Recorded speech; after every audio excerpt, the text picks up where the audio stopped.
Reconnaître les bienfaits du Seigneur et sa main agissante dans notre vie, c'est avec dévotion matinale du lundi au vendredi.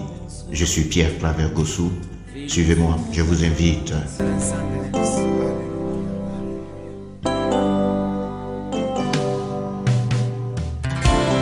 Et pendant que ta grâce nous accueille devant ton trône béni, nous te prions, tendre Père, de pardonner nos fautes et de laver nos cœurs de toute impureté. Entends les cris de mon cœur qui implore ta bienveillance. Fais tomber mes offenses. Au nom du Père et du Fils et du Saint-Esprit. Amen. Bon réveil. Bon réveil. C'est une grâce, n'est-ce pas? C'est un privilège, n'est-ce pas? À l'homme le pouvoir de s'endormir quand il veut. À Dieu la décision du réveil de l'homme. Oui, c'est donc un privilège d'être compté ce matin parmi les sélectionnés de Dieu. Et nous voulons lui rendre grâce. Ô Seigneur, merci infiniment. Nous nous sommes réveillés. Nos enfants, nos époux, épouses sont là. Nos maisons n'ont pas pris feu. Aucune mauvaise nouvelle ne nous est parvenue. Seigneur, nous ne sommes pas restés endormis définitivement dans notre sommeil. Tu as suscité un ange pour nous réveiller. Merci pour ce frère. Merci pour cette sœur. Gloire à ton Saint-Nom à jamais. Alléluia. Bien-aimés, nous sommes à notre rendez-vous, à notre parastamol spirituel qui fera baisser notre fièvre tout au long de cette journée. La dévotion matinale, la randonnée glorieuse, la balade des gens heureux. Pourquoi adorer Dieu? Pourquoi faut-il adorer Dieu? Nous devons adorer Dieu parce que c'est la seule chose que nous puissions offrir à Dieu pour lui-même et non pour notre intérêt. L'adoration, c'est pour Dieu. C'est un moment où on ne demande rien à Dieu. On encense Dieu, on élève Dieu. Selon Jean 4, le verset 23. Notre Dieu est un Dieu jaloux. Et il veut que nous l'adorions, que lui seul. Exode 34, le verset 14. L'adoration est un signe d'amour et de foi envers Dieu. Il est saint et mérite l'adoration. Exaltez l'Éternel notre Dieu et prosternez-vous devant son marchepied. Il est saint. Selon le psaume 99, le verset 5. Alléluia. Merci Seigneur. Seigneur, nous voici brisés, condamnés. Du haut de ton trône des grâces, réponds sur nous ta sainteté. Purifie nos cœurs, purifie nos cœurs, sanctifie nos vies, sanctifie nos vies. Ô Saint d'Israël, ô Saint d'Israël, nous te le prions, nous te le prions.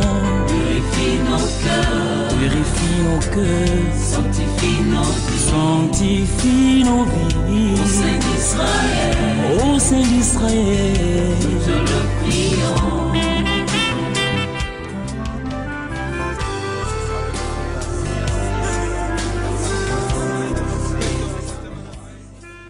Oui, leçons à retenir de la destinée de Jephthé.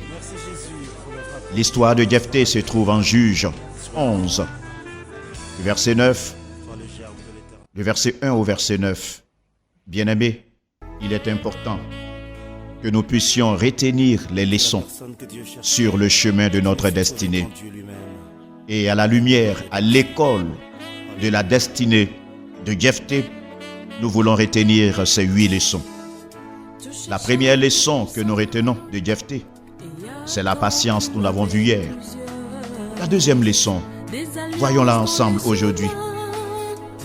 Dieu nous permet de vivre certaines réalités sur le chemin de notre destinée pour modifier notre caractère. Oui, la deuxième leçon de l'histoire de Jephthé, c'est que Dieu a permis que le caractère de Jephthé soit modifié. Pourquoi? Pourquoi les leçons? Pourquoi ces leçons? Bien-aimés, la première leçon que nous devons retenir, la première raison pourquoi Dieu veut modifier notre caractère, Dieu veut modifier notre caractère pour lui-même, Dieu. Il doit te former en fonction du futur. Dieu prend le temps de te former en fonction de ton futur, en fonction de ce que tu dois devenir. Il peut donc tout utiliser. Dieu peut utiliser l'échec. Dieu peut utiliser le retard. Dieu peut utiliser la maladie. Plein de choses, bien-aimés, pour te préparer. Et vous verrez qu'une personne qui est prédestinée à la pastorat de malades connaîtra un grand moment de maladie, soit lui-même ou ses enfants autour de lui. C'est cela. Oui, de même que les profondeurs appellent les profondeurs, de même notre passé influence notre futur. La deuxième raison pour laquelle Dieu modifie notre caractère, bien-aimé, c'est pour nous-mêmes, pour toi-même, afin de modifier ton caractère. L'école de Dieu pour la modification de ton caractère, c'est sur le chemin de la destinée. Du caractère difficile à un caractère doux, du caractère méchant à un caractère généreux, du caractère pingre, c'est-à-dire avare, à un caractère libéral et charitable. Oui, et la troisième raison pour laquelle Dieu modifie notre caractère, c'est pour l'opinion des autres, c'est pour les autres. Ils doivent découvrir que Dieu a le dernier mot. Dieu, oui, a le dernier mot, en tout lieu et en toute circonstance. Ce que Dieu te cache est plus grand que ce que tu vois. Retiens-le. Ce que Dieu te cache est plus grand que ce que tu vois. Dis avec moi, la réserve de Dieu. Est-ce que tu peux le dire encore? La réserve de Dieu. Crois en la réserve de Dieu. Jephthé a perdu l'héritage familial, mais l'Éternel Dieu lui a donné tout un royaume. Deux fois, on s'accroche sur des petits détails. Or, Dieu nous réserve la grandeur. Sois lucide, sois vigilant, ouvre tes yeux spirituels et observe la main invisible de Dieu qui agit dans ta vie. Alléluia.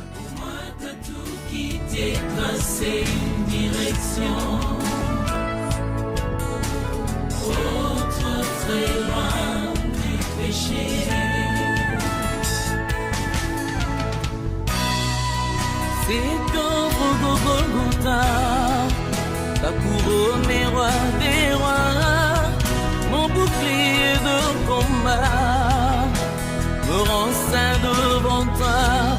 C'est au Golgotha, ta couronne est roi des rois, mon bouclier de combat me rend saint devant toi.